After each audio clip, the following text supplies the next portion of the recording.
Let's be honest. Letterboxd is pretty cool.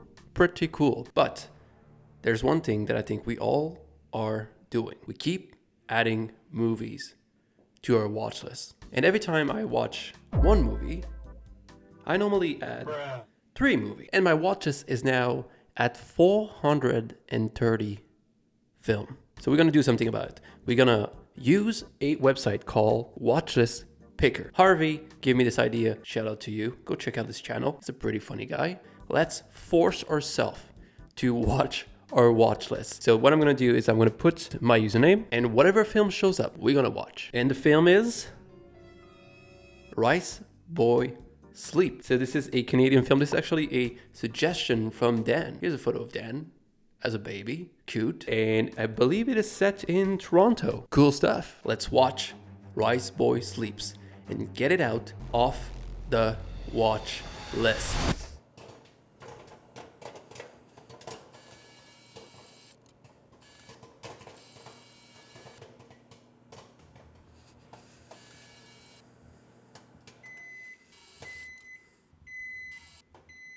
Now let's go.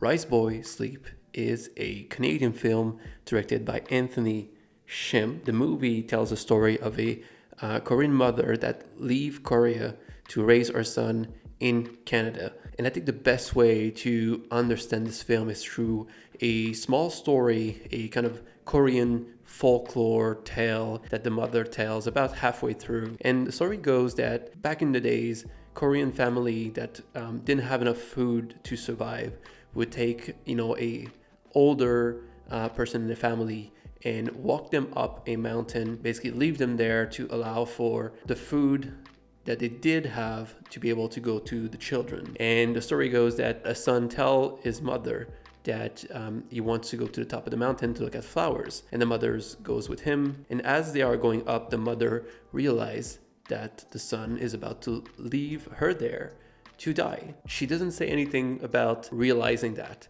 but she starts picking up pine needle and dropping them on the ground behind her as they go up the mountain. And the son noticed that, but just thinks that, she might just be doing that because she's a bit old, she's maybe losing her head. And when they get to the top of the mountain, the son says, "Oh, I'll go get some flowers, stay here." And he just starts going down the mountain and abandon his mother behind. And as he's going down this mountain, the night fall and it gets too dark and he starts to get lost and he doesn't know which direction to go. And that's where you see the pine needles that are guiding him back home. The insight in the story is that the mother, even knowing she was being walked to her death by her own son, still cares so much about her son, wanted to make sure he could get home okay. And looking at the film through this kind of explained a lot of what So Young, the mother, does for her son David. Around the midpoint of the film, she met a good man and she has an opportunity to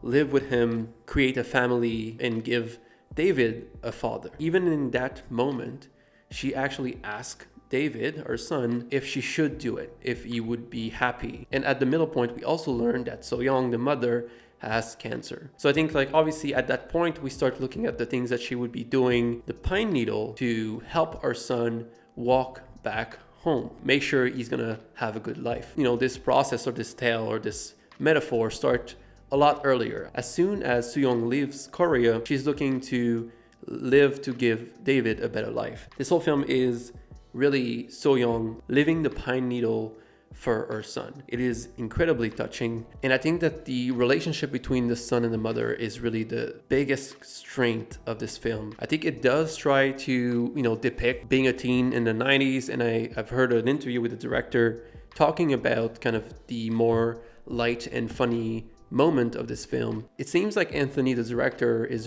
doesn't want this film to be described as sad. And that's why maybe some of those funnier moments are important to him. I think it's not a sad movie. I think it's a beautiful movie about a mother and son relationship, about clash of culture and standing up for yourself. And what I like is that this movie actually comes back to Korea in the third act and allow for David and our mother to close some ties there. I think what's interesting too is that some of the very last lines are "let's go home now," which again with the folklore tale metaphor is the point where the son would be going on his own. I think we reached that point at the end where David is equipped to go through his life on his own. And I think saying, let's go home now, is this, you are now good to go by yourself. The pine needle has been laid for you, and it's now time for you to do the walk home. It's very, very, very touching. And I think that's also interesting that